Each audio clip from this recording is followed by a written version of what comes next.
Good evening, everyone. We will start in about 30 seconds, right at 7 o'clock, to maximize our time for our date with history.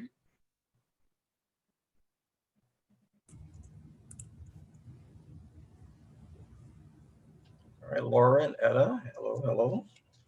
Hello.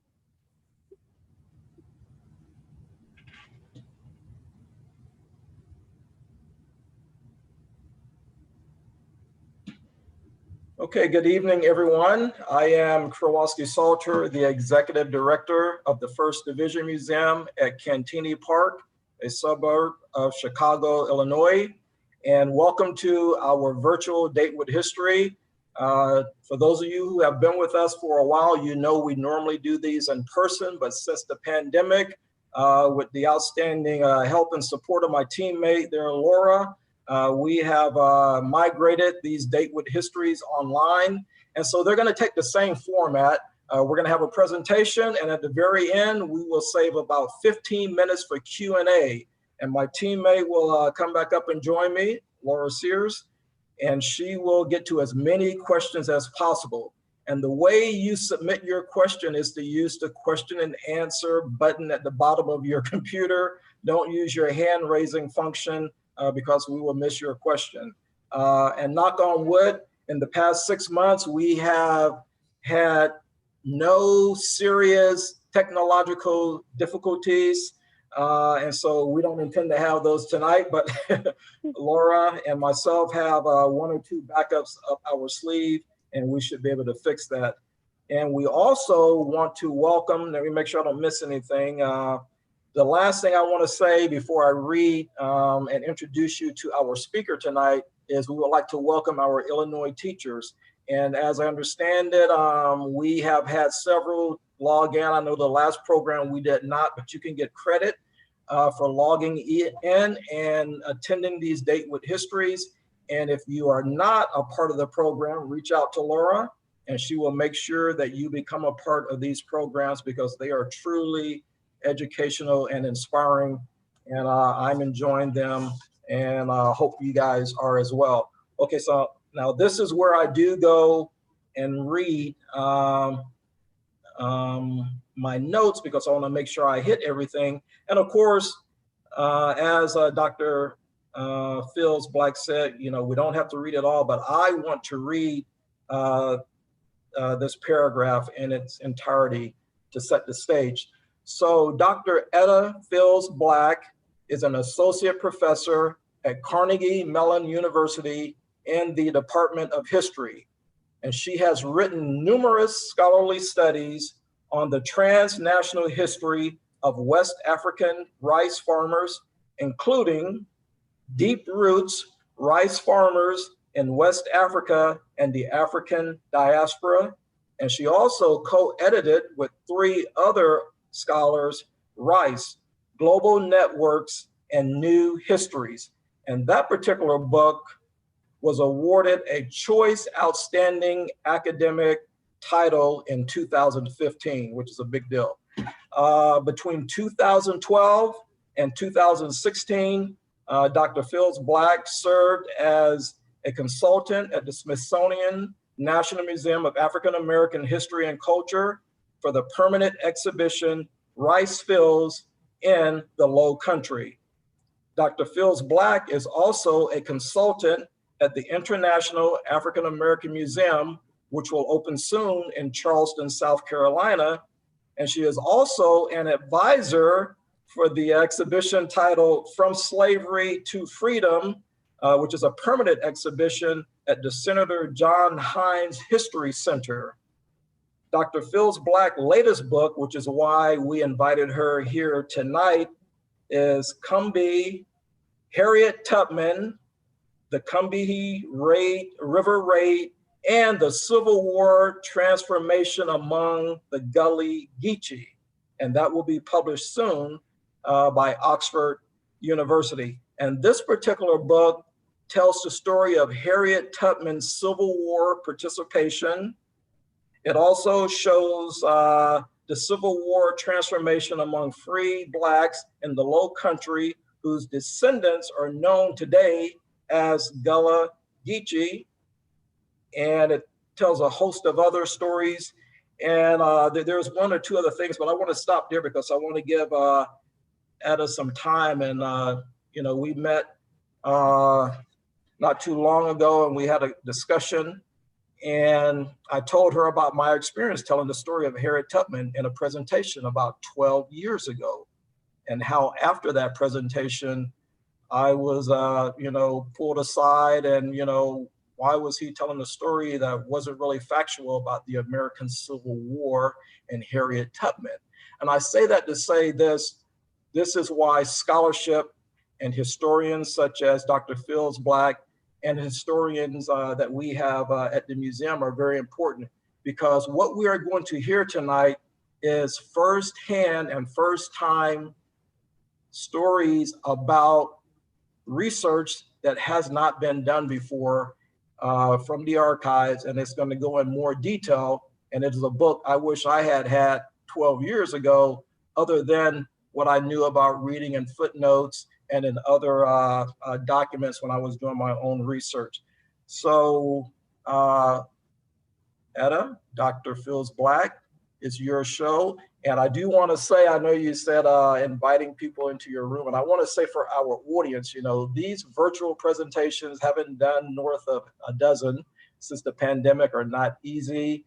But I know you're going to do well, and welcome, and the show is yours. Thank you. Since we don't have a crowd to bring you in with thunderous applause, here I am. Thank you. Thank you so much. I want to thank Dr. Kowalski-Salter and Laura Sears for inviting me and for organizing this talk. I've enjoyed getting to know them over the last couple of weeks, and I'm looking forward to talking with you today. I want to thank Dr. Paul Gargiulo, our mutual friend from the Smithsonian, director of the Center for the Global Study of Slavery at the Smithsonian National Museum of African American History and Culture. So I'm going to talk to you today about my forthcoming book about Harriet Tubman and the Combahee River Raid. Most Americans, and let me start. Let's get this. I'm going to share my screen.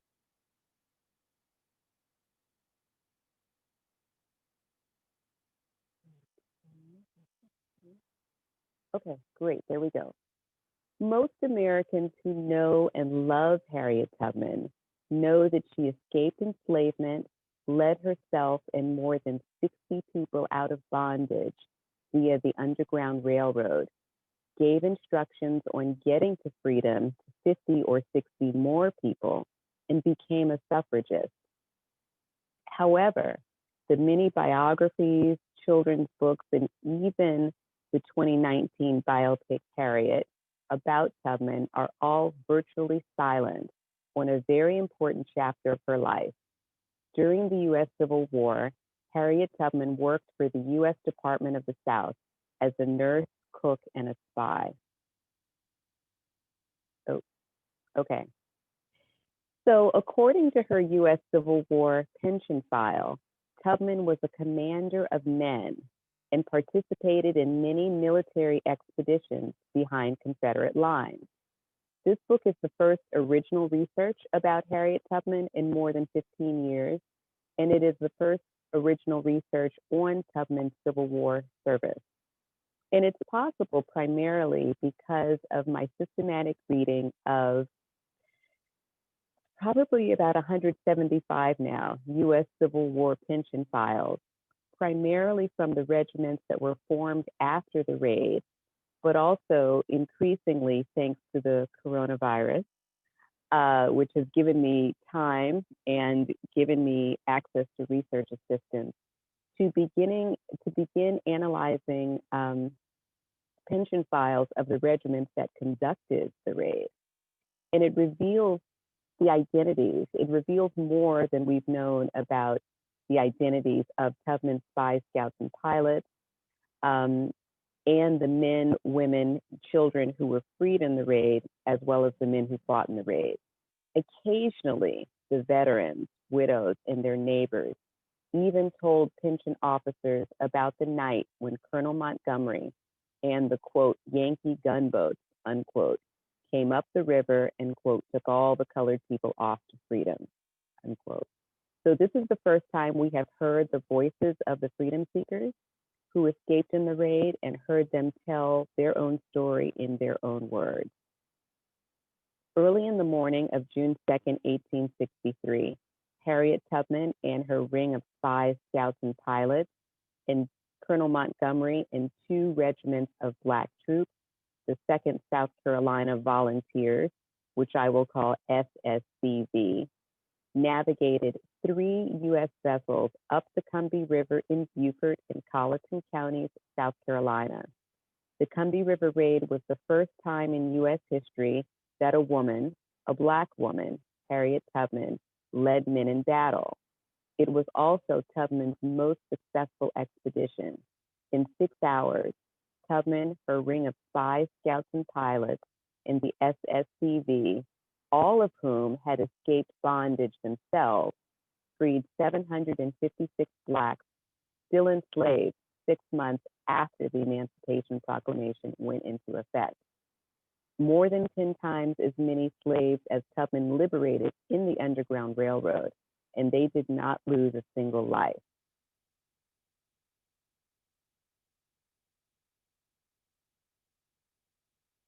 Okay.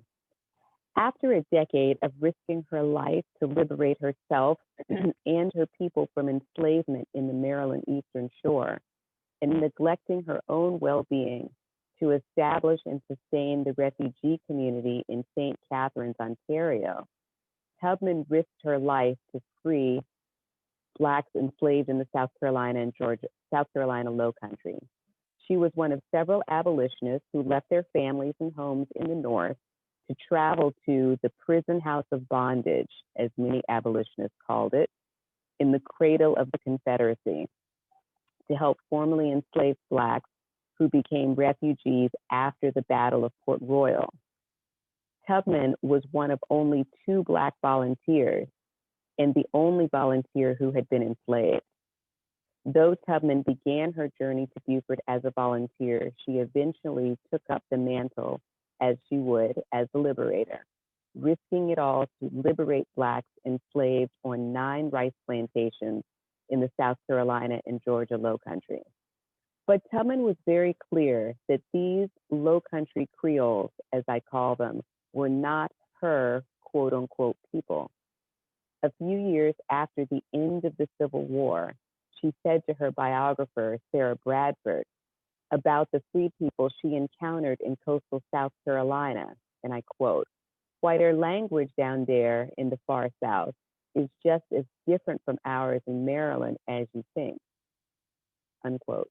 Tubman and the Blacks in Beaufort and the surrounding countryside had difficulty understanding each other. Quote, "They laughed when they heard me talk, and I couldn't understand them nohow," unquote. On a lovely and serene morning on November 7th, 1861, U.S. Captain Samuel Francis DuPont commanded a joint Army-Navy expedition to capture 2 forts in South Carolina's Port Royal Sound. The night before, gale winds blasted and torrential rains pounded the coastline under a full moon. At the first break of day, Captain DuPont mobilized an overwhelming force, 17 warships, 25 coaling vessels, and 23 transport ships, maneuvering their way into the narrow channel, as well as 13,000 soldiers and a battalion of Marines. Port Royal Sound forms the mouth of the Broad and Beaufort rivers and is located roughly southwest of the Charleston Bar. 2 Confederate batteries, Fort Beauregard at Bay Point and Fort Walker at Hilton Head, flanked the splendid bay on both sides. Each fort was outfitted with a 120-pound rifle gun and large caliber muzzle-loading Columbiad cannons. It would take superior navigational skill and a flood tide which accompanies the full moon, for the immense U.S. fleet to navigate through the narrow channel between Gaston's Banks on the west and Martin's Industry on the east side of the mouth of the Sound. The flood tide lifted the height of the water in ebb tide enough to enable the U.S. warships to cross over the dangerous reef at Fishing Rip Shoal. Once past the reef, they tacked to the current and got within 600 feet of the battery's guns in the Confederate line of fire. Commanded by the U.S. Navy Captain Christopher Raymond Perry Rogers, the USS Wabash led 17 men of war drawn up in a line to traverse the deeper channels. The U.S. gunboats lagged behind, following on the right side, exploiting the river's upper channels. The formation steamed up and around the eastern end of Fishing Rip Shoal, bearing down on Confederate Captain Josiah Tatnall's fleet of 7 gunboats.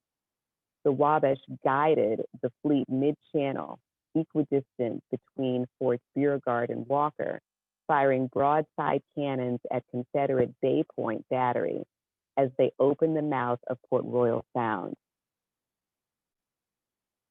The immense Wabash, 4,800 tons, 263 feet long, and 51 feet at its widest point, and its 16 companions turned in advance of Dawes Island, maneuvered along the shore, and fired their broadside cannons at the Hilton Head Battery. Simultaneously, U.S. gunboats concentrated their fire on Bay Point and Confederate vessels. The Wabash's broadside bore down on the Confederate fleet, which retreated up the river. But the U.S. gunboats displayed their gunnery, firing a terrible volley of shells on the Hilton Head Battery, demolishing part of the fort and taking out one of the guns. U.S. gunboat Pocahontas, which towed in a transport steamer, and Mercury played decisive roles in ending the drama. After the Mercury came up Port Royal Sound towards the Bay Point Battery, opening fire with her 30-pound Parrott gun, not one Confederate boat remained in the river, having fled behind Bay Point to embark and evacuate Confederate forces. After a short but decisive battle, General T.F. Drayton and Confederate forces abandoned Forts Walker and Beauregard and beat a hasty retreat to the mainland. They pulled the Confederate stars and bars down and took it with them. The U.S. triumphantly captured Forts Walker and Beauregard, Hilton Head Island, and Bay Point. The Army landed on Hilton Head under the command of General Sherman. Though the mainland remained in Confederate hands, the Battle of Port Royal was the first major victory for the U.S. relatively early in the war, when the U.S. had not seen many. By 3 p.m., the Stars and Stripes waved victoriously over South Carolina's, quote, sacred soil, unquote, for the first time since secession. What a battle, what a victory the Battle of Port Royal was for the U.S. Port Royal was the largest deepwater harbor and the best harbor for deepwater vessels between Cape Hatteras, North Carolina, and Florida. The fertility of the region was also unparalleled. Port Royal Sound was the perfect location for a depot for coaling, supplying, and repairing U.S. South Atlantic blockading squadron vessels, which maintained a blockade of inlets and waterways all the way down the southern coast, with the exception of the port city of Charleston. Port Royal was also an ideal location for a base from which U.S. forces occupied the inlets, waterways, and sea islands from South Carolina to Florida for the entirety of the war effort. And lastly, Port Royal would become the headquarters of the U.S. Department of the South. With the seizure of Port Royal Sound and the rich agricultural land on the sea islands and the Beaufort mainland, the U.S. struck an economic as well as a military blow against the Confederacy.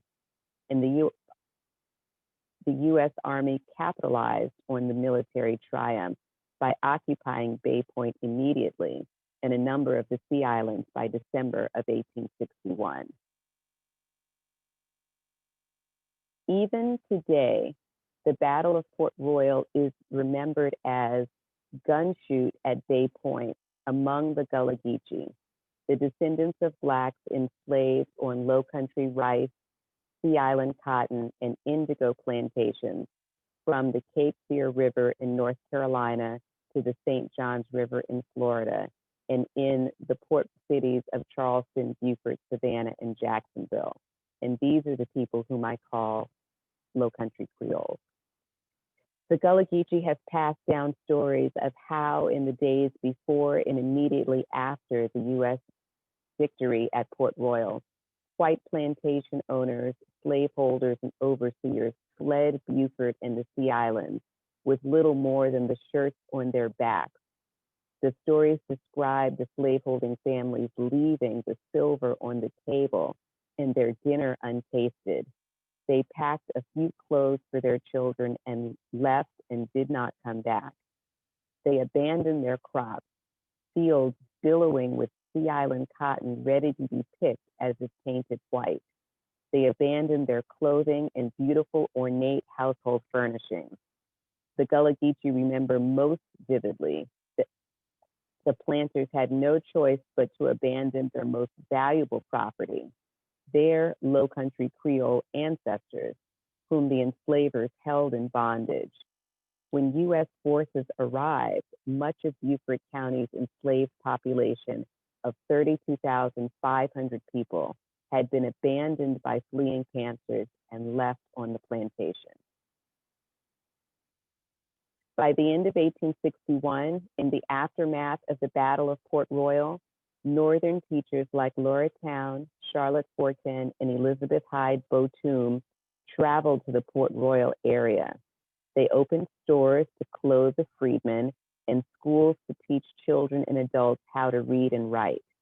And Northern superintendents organized Black laborers to harvest and plant the Sea Island cotton crop. The largest social experiment to date in our country's history, called the Port Royal Experiment, had begun and continued to unfold over the course of the war. In 1862, Governor John Andrew of Massachusetts sent Harriet Tubman to Beaufort. She was one of scores of Northern volunteers and one of only 2 Black people, both of whom were women, to answer the call for volunteers to travel to Beaufort, South Carolina, and help the freed people adjust to freedom.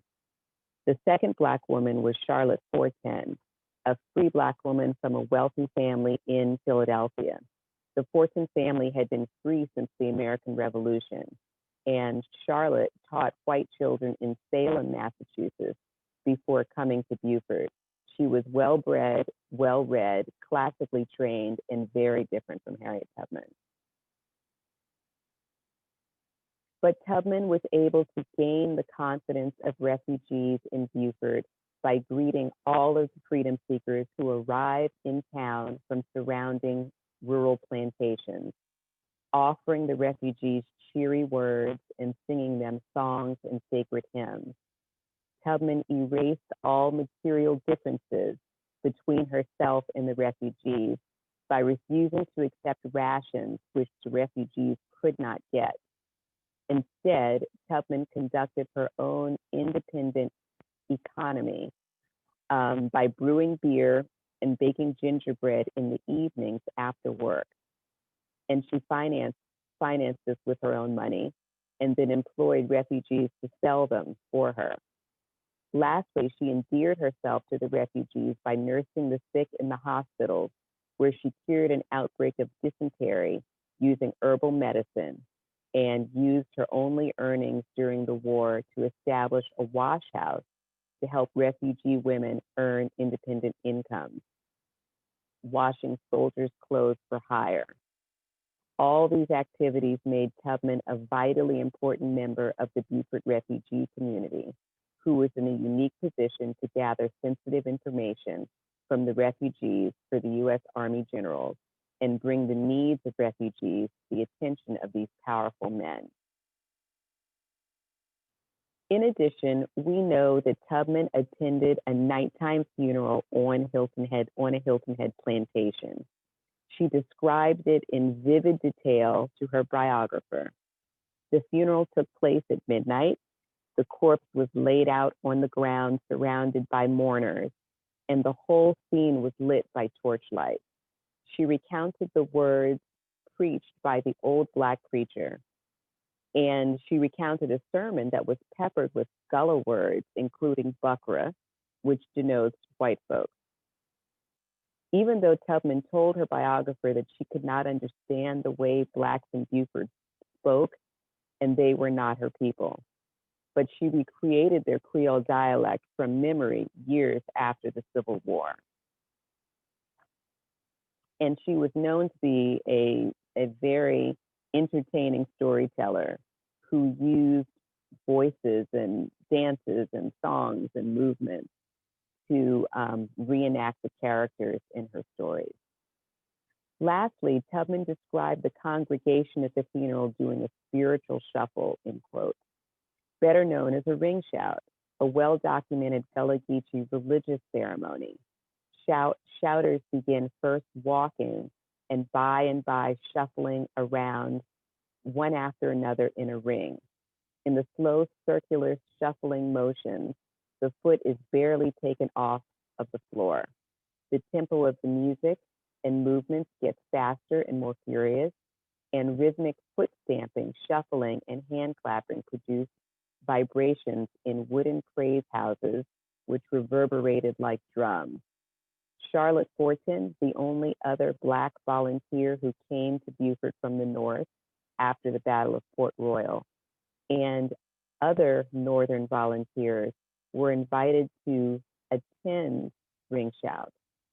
But Tubman was welcomed into the circle, a sign that the enslaved community in Hilton Head, the Hilton Head refugee community, considered her to be one of them.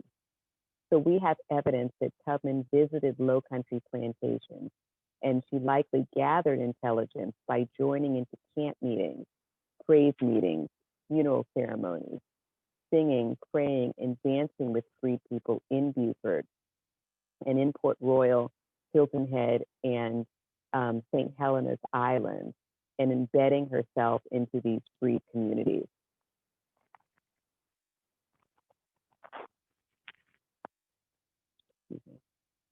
The rice plantations were located west of coastal Beaufort and the Sea Islands, approximately 20 miles upriver. For Blacks enslaved on the Combee rice plantations, freedom in U.S. occupied territory was a boat ride away after the Battle of Port Royal. And Blacks in Beaufort's town, on the Sea Islands, on the Combee River, and further away came to Beaufort on foot. They came on boats, rafts, and other makeshift watercraft, which had barely kept them afloat and saved them from drowning. Many came with whatever possessions and food they could carry on their heads: clothing, blankets, tubs, pots, kettles, pigs, and chickens, and whichever loved ones were left with them hiding out on the plantations or in the woods and swamps, toting the sick, elderly, and infirmed on their backs. Even where the Confederate forces held the mainland and the slaveholders retained their enslaved labor force on the plantations, they could not hold them for long after U.S. occupation.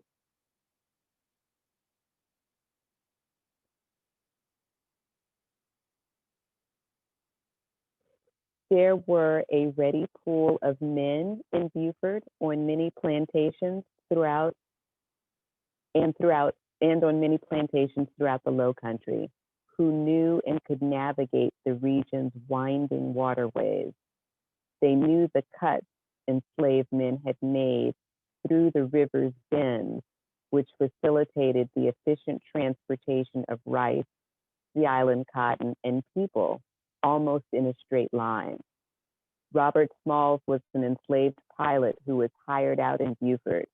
In May 1862, Smalls disguised himself, impersonated the white captain, and sailed the Confederate vessel, the CSS Planter, from Beaufort into Charleston Harbor. He delivered it to the U.S. Army and himself, his men, and their families safely to freedom. At some point after the Battle of Port Royal and before the Combahee River Raid, Jonas Green and Wally Graham escaped bondage on Walter Blake's Bonnie Hall plantation on the Combee River and went to Beaufort. I don't know yet when, nor do I know how yet.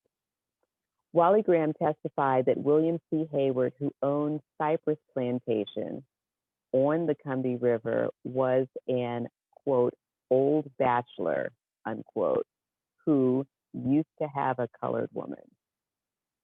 In 1870, Isaac Hayward applied to open a bank account. And Isaac Hayward was one of the men Tubman recruited to serve in her ring of spies, scouts, and pilots. He testified he was born at Coosaw Island and brought up in Beaufort. Whoever filled out Hayward's application described him as 37 years old with a light complexion. Hayward named his wife, children, mother, and siblings, who were all held in bondage by only first names. And he named his father, Captain William C. Hayward, describing him as dead and white. Hayward also listed his current occupation, steward of the planter, and his employer, Captain Foster. Tubman may have recruited Isaac Hayward because of the success of Robert Small's daring mission. And Wally Graham may have been right. If he was, Colonel Hayward's colored mistress and her illegitimate biracial son, who was a pilot in Beaufort and knew the waterways connecting Beaufort and Colleton, may be an important key to the Combee River Raid. Similar to Robert Small's expedition on the planter, Isaac Hayward may have used his knowledge of Beaufort's coastal waterways to pilot three U.S. vessels up the Combee River to free, possibly, his mother, siblings, and cousins still enslaved on Cypress Plantation. This is what is keeping me up right now. Finding out more about Isaac Hayward and his family. But what we do know is that the knowledge and skill of Black spies, scouts, and pilots was essential to the U.S. war effort, particularly to the successful execution of the Combee Raid. But in 1862, the U.S. military was not taking advantage of the Beaufort watermen who knew the rivers, streams, channels, and inlets up and down the coast. Tubman may have played a role in bringing it to the military's attention. By the end of January 1863, and a few weeks after the Emancipation Proclamation went into effect, the Port Royal experiment entered a new phase, recruitment of Black men to serve in the U.S. military. After the fits and starts of agricultural production and advances in education, the weight of the Port Royal experiment and the Negro question, in quotes, came to rest on the enlistment of Black soldiers. Would free Blacks work for wages without the lash and be self-sufficient? Could they be educated? What were Blacks' capacities for self-support, self-improvement, and self-government? Would they fight for their freedom? Affirmative answers to these questions were necessary in order for the 4 million freed people to secure the full rights of freedom, for the 4 million enslaved people, for the 4 million freed people to secure the full rights of freedom and to achieve full citizenship. Thomas Wentworth Higginson, the well-known abolitionist from Massachusetts, Unitarian clergyman, friend of Tubman's and supporter of John Brown, however, was not among them. Colonel Higginson had raised and was training a regiment of white soldiers, the Massachusetts 55th Volunteer Regiment, to fight in the Civil War, when he accepted the leadership of the 1st South Carolina Volunteer Regiment, which I will call the FSCV. The FSCV was the first regiment of Black soldiers to be formed in service of the U.S. military. Unlike the 54th Massachusetts Regiment, commissioned several months, the 54th Massachusetts Regiment, several months after the FSCV, among free Black men in the North, men in the FSCV were formerly enslaved. Once again, the divided nation watched coastal South Carolina and Georgia Blacks on the proving ground of freedom. The men of the FSCV had been enslaved on Sea Islands and coastal mainland South Carolina, Georgia, and Florida plantations, which they would fight to protect against the Confederates as soldiers. Because the regiment was composed of Black men who had stolen their freedom after gun shoot at Bay Point, Higginson knew that they had voluntarily met more dangers in their escape from slavery than any of his young captains, his young Northern captains, had incurred in all their lives. Unlike Northern white and Black soldiers, freedmen from the coastal South Carolina, Georgia, and Florida Low Country would fight for, quote, home and household and freedom, besides the abstraction of the U.S., unquote. Low Country Creole soldiers had to fight to stave off re-enslavement. If caught, they would be hung. Black soldiers were well aware that they quite literally fought with ropes around their necks. 1 month after the Emancipation Proclamation went into effect in February 1863, Colonel James Montgomery recruited freedmen in Key West to fill his newly constituted SSCV. In March of 1863, U.S. Army commanders used intelligence provided by Tubman to raid the city of Jacksonville. Colonel Montgomery also recruited in Beaufort. And this is another window into my current research. In April and May of 1863, young, able-bodied men in their late teens to 30s who would have been prime field hands or prime hands during enslavement. These men were from Port Royal, and I've got these places circled in red on my map: Port Royal, Paris, St. Helena, and Hilton Head Islands. Men from these 5 places joined Colonel Montgomery's SSCV. And weeks after they were freed, some of the men who had been enslaved in Port Royal, Paris, St. Helena, and Hilton Head Islands would fight for the freedom of others in the Combahee River Raid.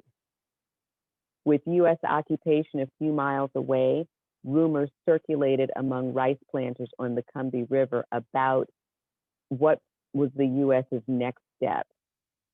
They were particularly concerned about Black troops stationed at Hilton Head and whether or not they would soon embark on another military expedition. I found that men from William Kirkland Jr.'s Rose Hill and William C. Hayward's Cypress plantations also escaped enslavement from Combee rice plantations before the Combee River Raid. So that's men from 3 plantations, Bonnie Hall, Rose Hill, Cypress, who are escaping before the raid, going to Beaufort. And some joined the Army, but not all.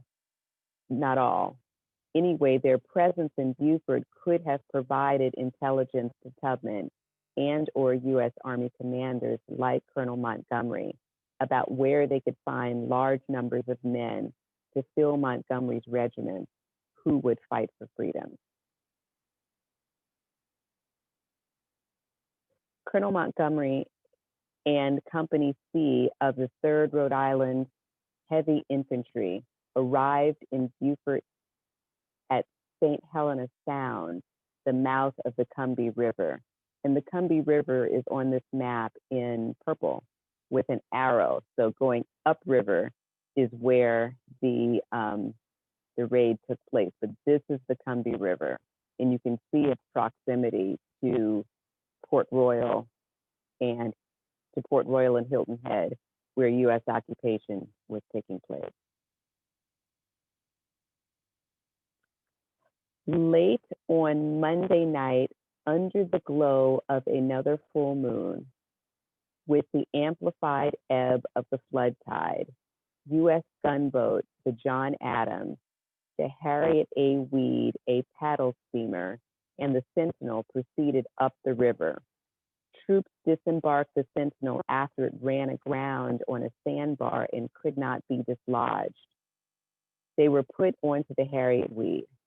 Early Tuesday morning, June 2nd, 1863, steamers glided 20 miles upstream from the mouth of the Combee River with no more opposition and landed at Fields Point, the location of a Confederate battery.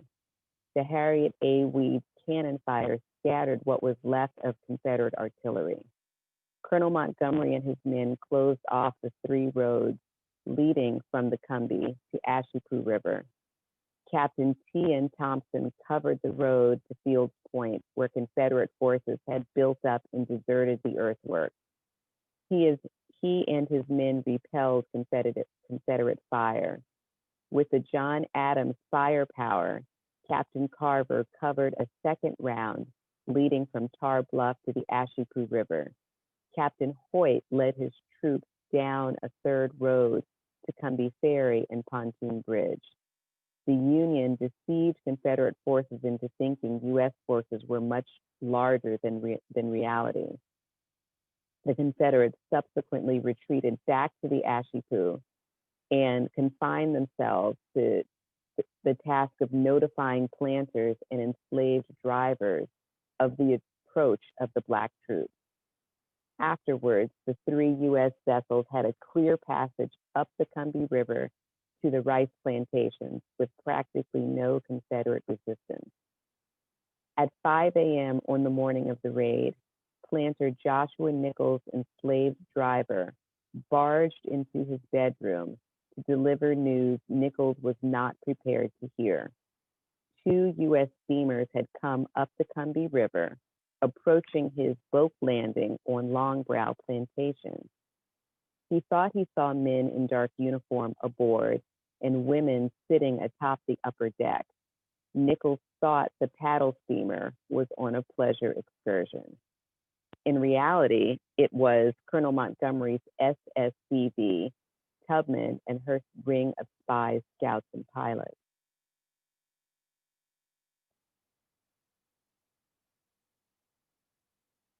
Multiple worlds collided early in the morning of June 2nd, 1863.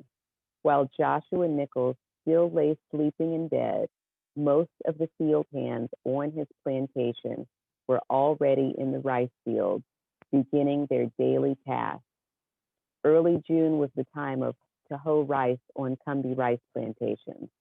Once they saw the military boats approaching land and heard the uninterrupted pipe of steam whistles, enslaved field hands dropped their hoes, left the rice in the rice fields, and hurried back to the slave quarters. Nichols instructed his enslaved driver to go to the field, gather together the field hands, and take them to the woods to hide. He claimed he was unarmed as he attempted to gather up the house slaves. They gathered around Nichols, professed their attachment to and willingness to obey him, but did not. Field hands who had already returned to the slave quarters did not walk back to the plantation as the enslaved driver ordered. And when Nichols pursued them along the street of slave cabins, he found them packing their meager belongings. With enemy U.S. steamers perched by then on his landing and disembarking approximately 400 Black troops, Nichols ordered those who were legally his property to follow him into the woods. Like the house slaves, the field hands knew better than to outwardly refuse, but they did not move. Minus Hamilton, an 88-year-old man who Colonel Higginson interviewed after he liberated himself in the raid from Charles P. Lowndes' Oakland plantation, described how, and I quote, and I'm going to read Mr. Hamilton's account in Gullah, and I've provided you with a translation on the PowerPoint. So Mr. Hamilton describes how, quote, the black soldiers so presumptuous, unquote, came ashore, holding their heads up, destroyed the system that had kept him in bondage. And I quote, the people was all a hoeing massa. They was a hoeing in the rice fields when the gunboats come. Then every man dropped them hoe and left the rice. The massa stand and call, run to the wood for hide. Yankee come, sell you to Cuba, run for hide. Every man he run, and my God, run all the other way. Massa stand in the wood, peep, peep, afraid for trust. He say, run to the wood, and every man run by him straight to the boat. Word of Lincoln's gunboats coming to set them free spread fast within enslaved communities on the Combee via mysterious communication system, which is not at all mysterious if we analyze veterans, widows, and neighbors' testimonies in their pension files. Families ran away together from bondage on the same plantations. Isaac DaCosta, Mingo Vandross, Andrew Harris, Wally Garrett, and Cena Young escaped with their spouses, children, parents, siblings, nieces and nephews, and cousins from the plantations where they were all held in bondage. Nor did they leave behind their in-laws, babies, mamas, and unaccompanied children whose mothers could not get on the boat. Brothers Joshua Moses and Jim Simmons and their cousin Isaac Simmons were reunited, and Lucy Lee connected with Richard Smith, a young man who was enslaved on the plantation where her mother was held in bondage. They would marry after the war. These freedom seekers were enslaved on a plantation 10 miles away. They must have been told by their cousins and sweethearts to get to the riverbank so they could get on the boats when the uninterrupted steam whistle blew. These multi-generational families, some of whom grew up together, others of whom had been sold or given away from each other, liberated themselves, put their families back together, some for the first time in 2 generations, when they boarded the U.S. vessels. They sailed off to Beaufort, where they would enjoy their freedom together. It was a chaotic scene of destruction and mayhem as flames engulfed Nichols and his neighbors' properties. After the rebel pickets fled, soldiers disembarked the steamers and made their way onto the plantation.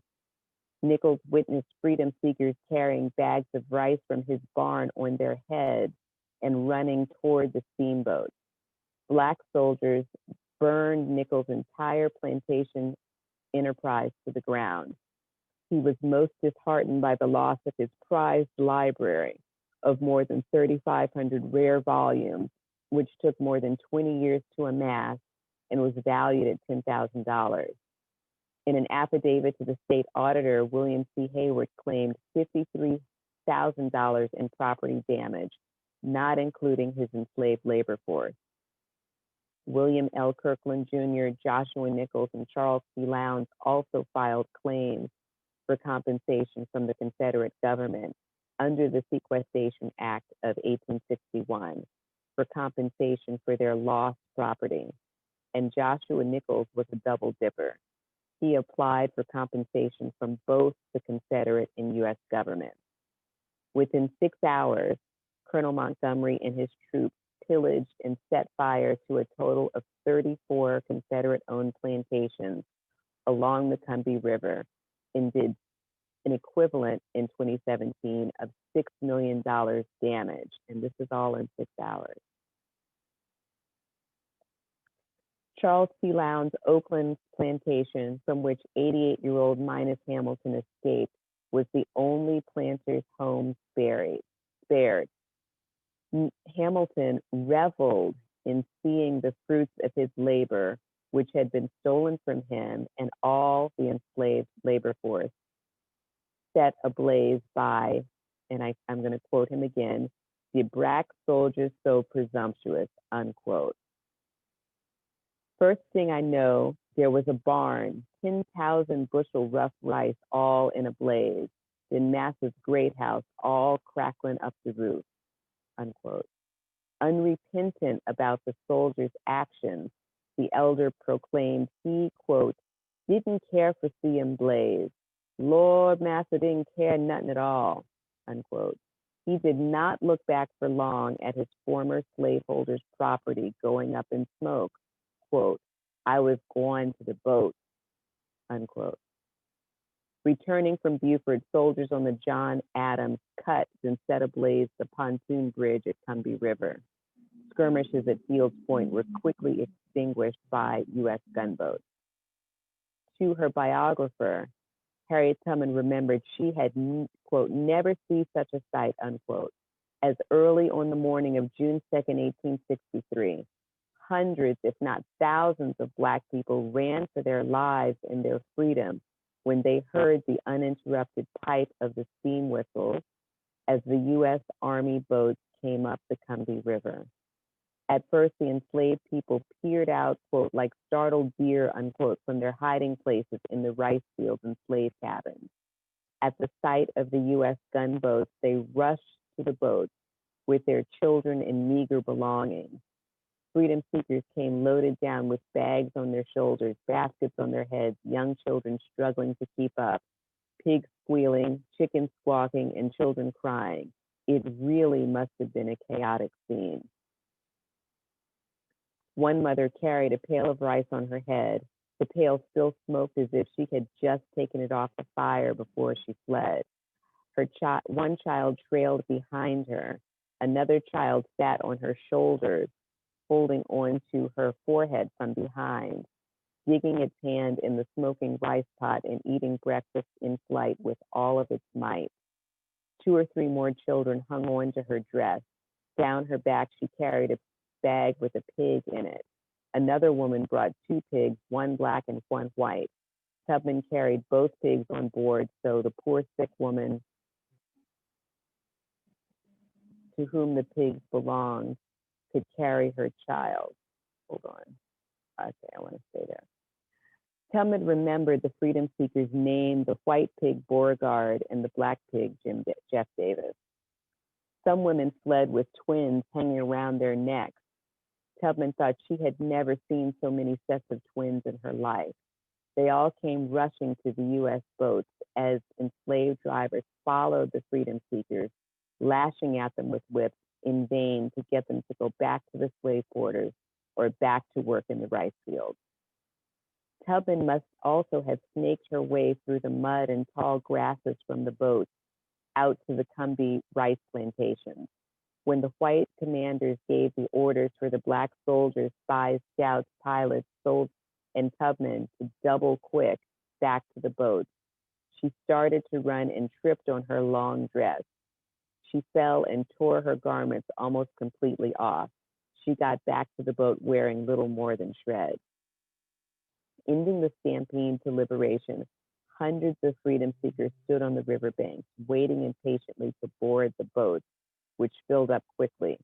With the loss of the second transport steamer, the Sentinel, which ran aground on a sandbar and could not be dislodged and had to be abandoned for the time being, the U.S. troops had only one boat to transport all of the enslaved people who had rushed to the riverbank.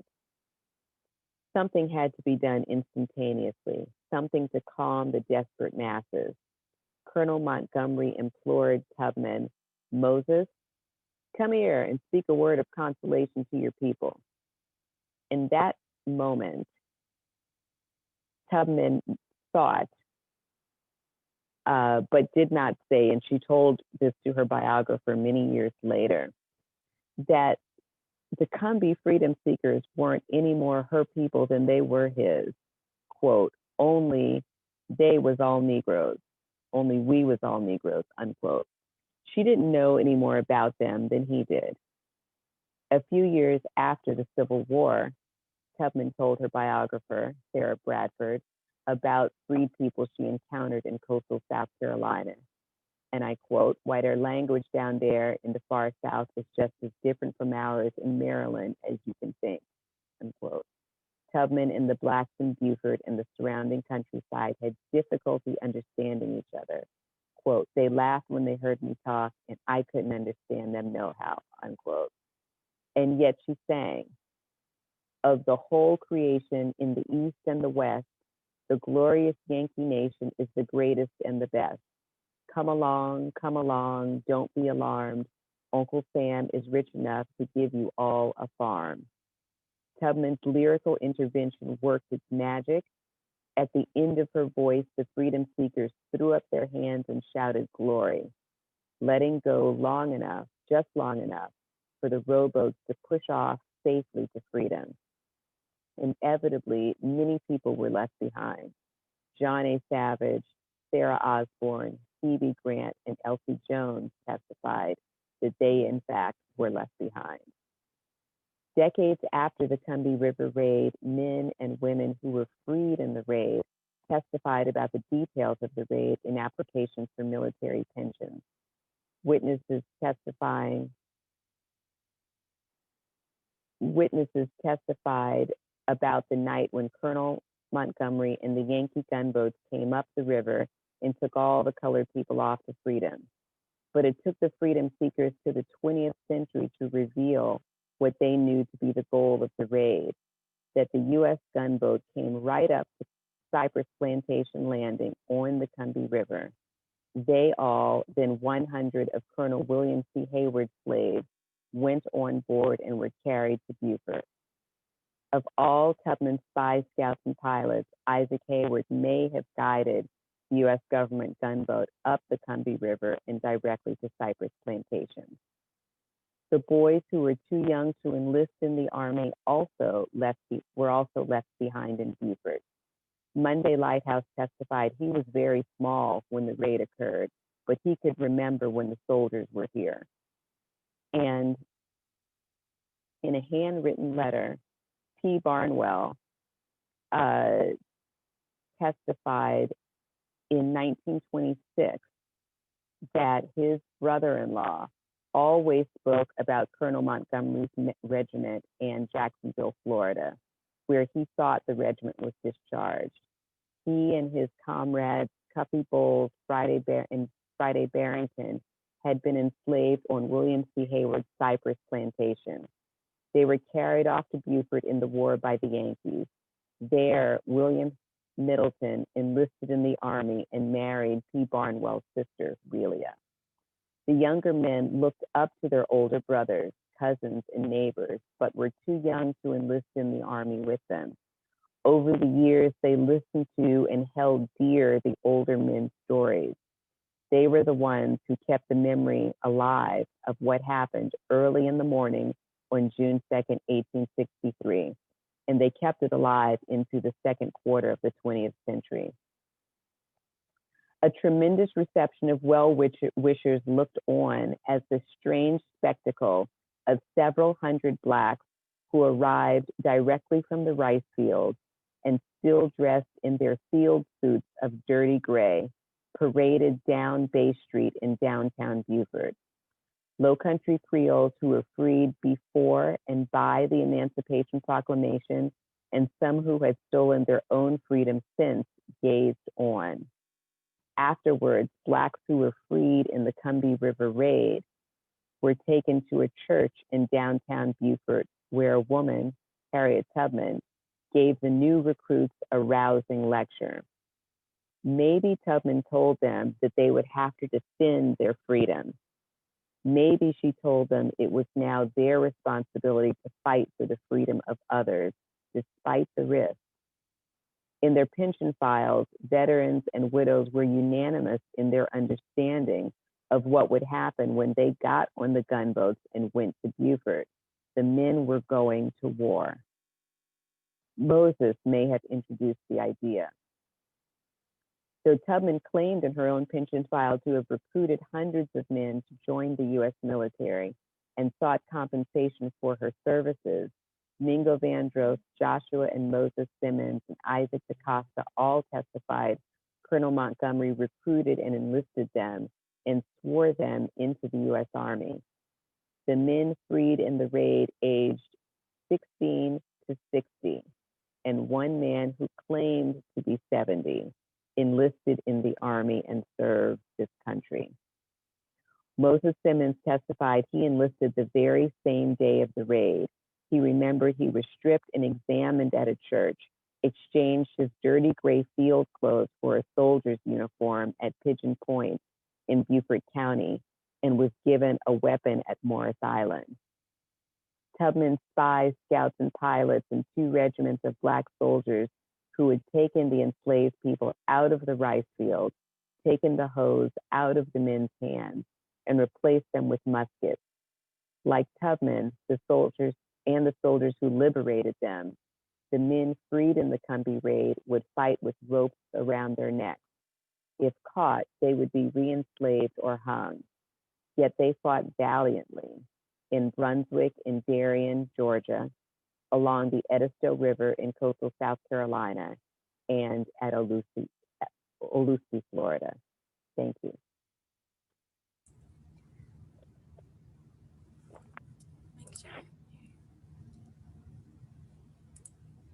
There we go. Again, in lieu of an audience, round of thunderous applause from my desk. Thank you so much for that presentation.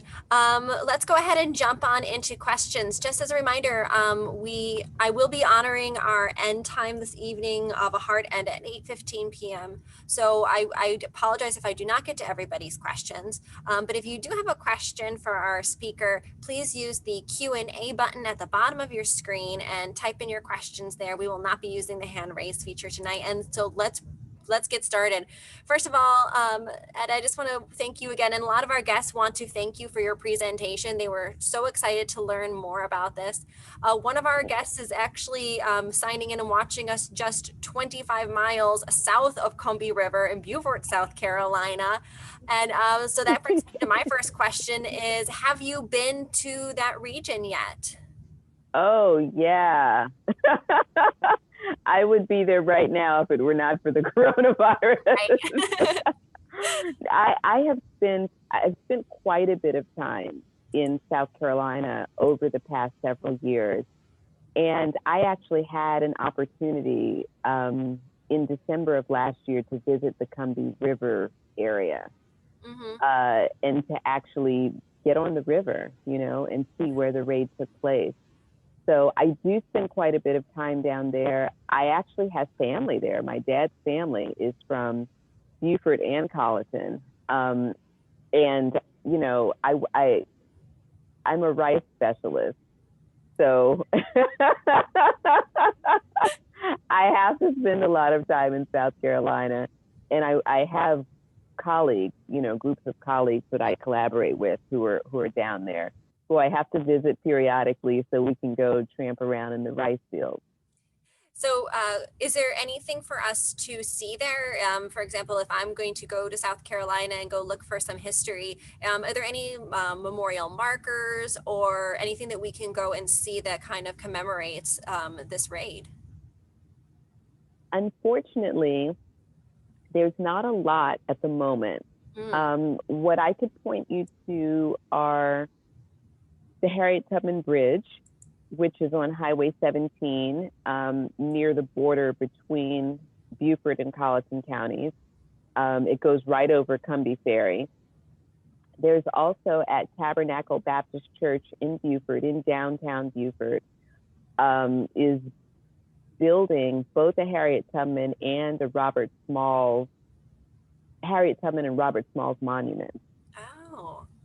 And so Tabernacle is probably the church where the men were taken after the raid, where they were stripped and examined and enlisted, and where Tubman gave this speech. And so the church is standing, and it's, a historic site. and it will be the site of the Harriet Tubman and Robert Smalls memorials. Interesting. Approximately what years do we estimate that Harriet Tubman was in Beaufort, the Beaufort area? 1862 to 1864. And what was Tubman's role with the 54th Mass while she was in South Carolina? Like, what was her role, official role? Yeah, she doesn't have official roles, which is part of why she had such a hard time applying for a pension. She travels with the 54th as well as the 1st South Carolina Volunteers. Okay. And she worked primarily as a cook and a nurse for both. And so when she was working with the 54th, she actually, for example, cooked Robert Shaw what was probably his last meal. And she also, I'm forgetting the name of the battle. It was the battle, oh, this is awful. This is why you don't give lectures in your boudoir. If you remember in a little bit, we can circle back around to it too. The battle in which Robert Shaw dies. Mm-hmm. She's also working as a nurse. And Battery Wagner. Thank you. Battery Wagner.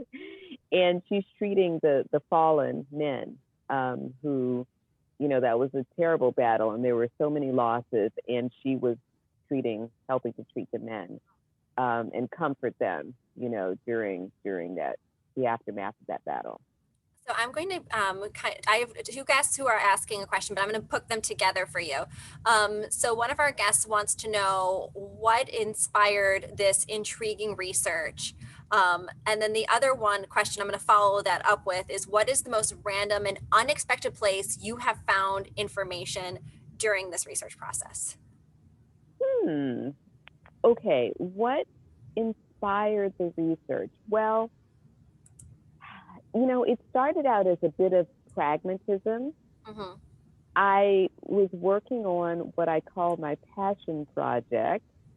And all of my projects are now passion projects, but I was collaborating with performing artists. And we wrote, or are writing, because it's not quite finished yet, the first full-length symphony about slavery.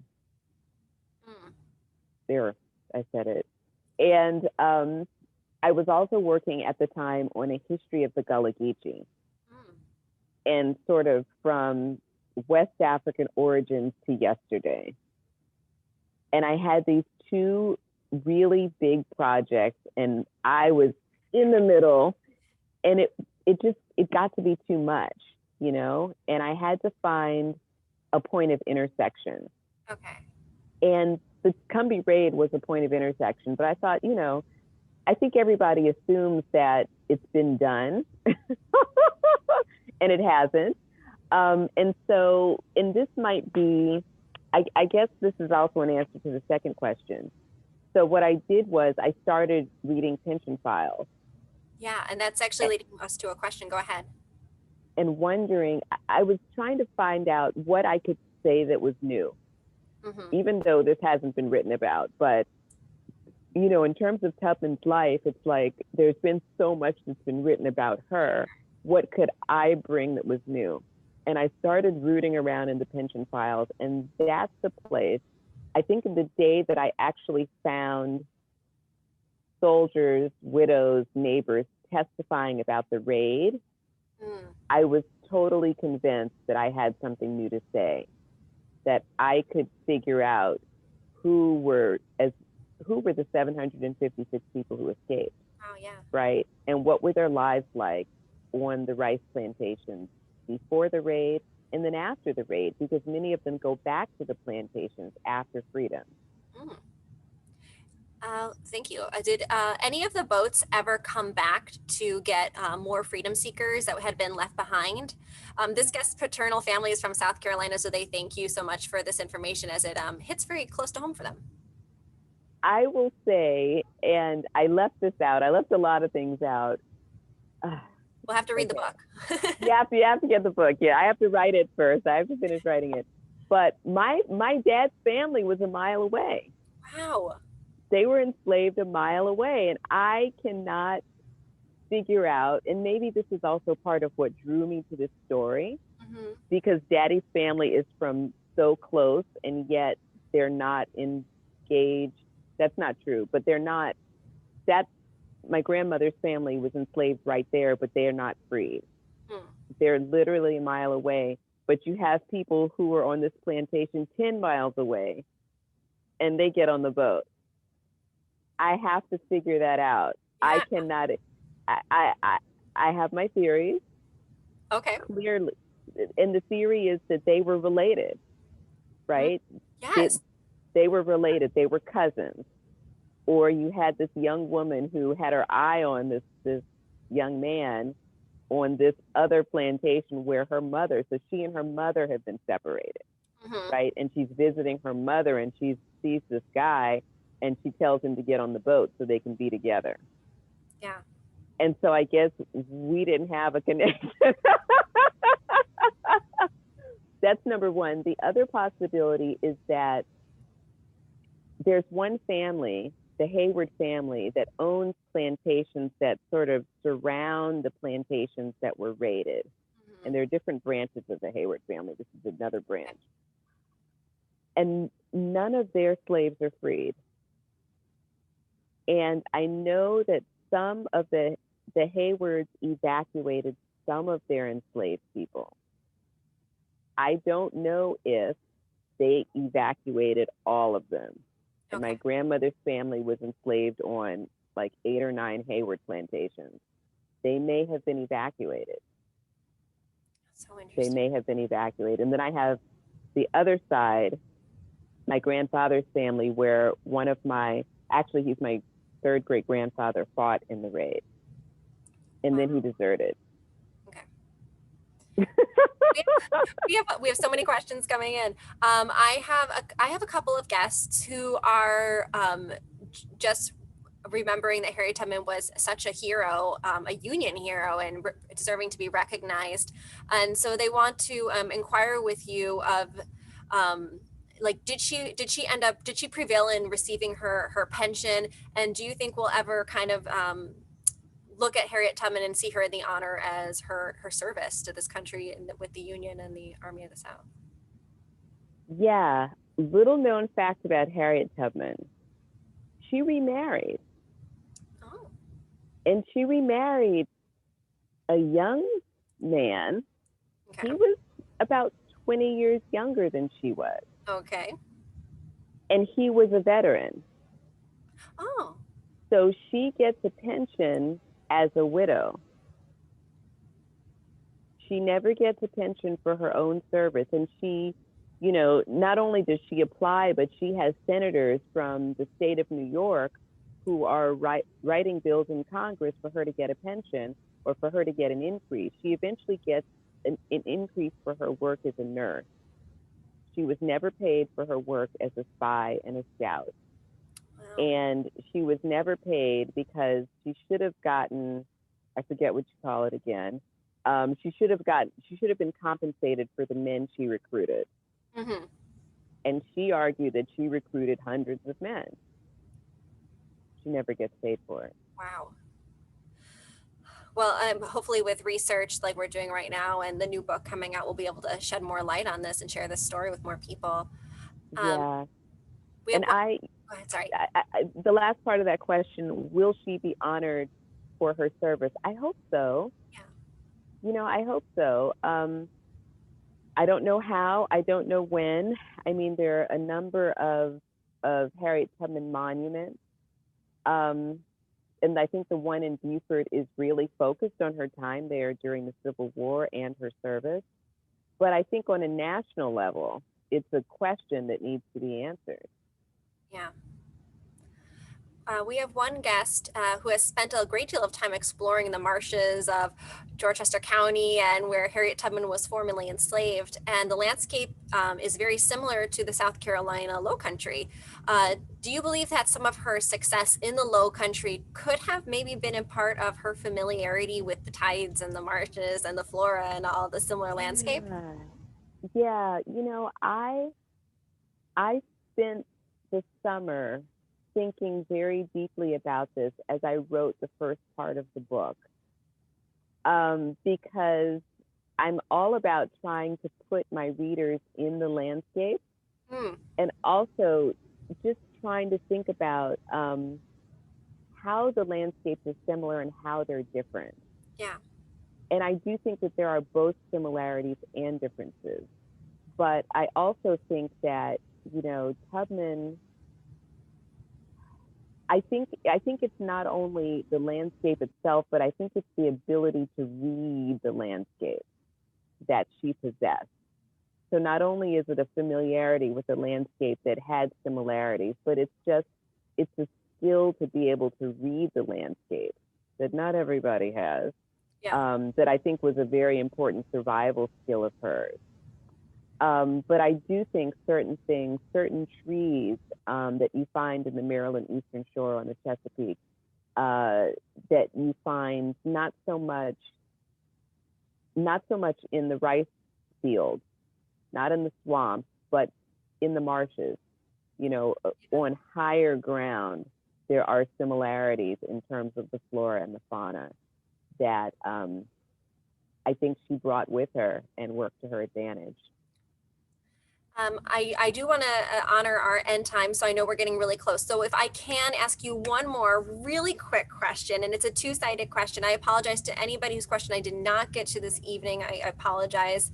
But one, when can we semi-anticipate the book coming out? I know you're working on it right now, but maybe kind of an estimate.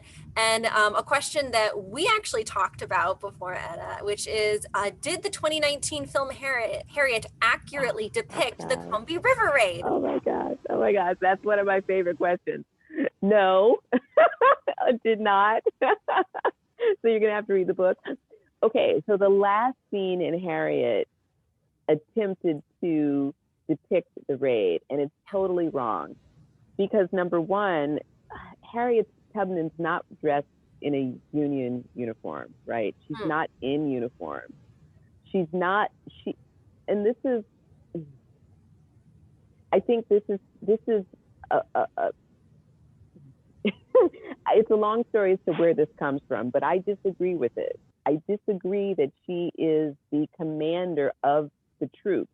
She's not commanding the 2nd South Carolina Volunteers. Okay.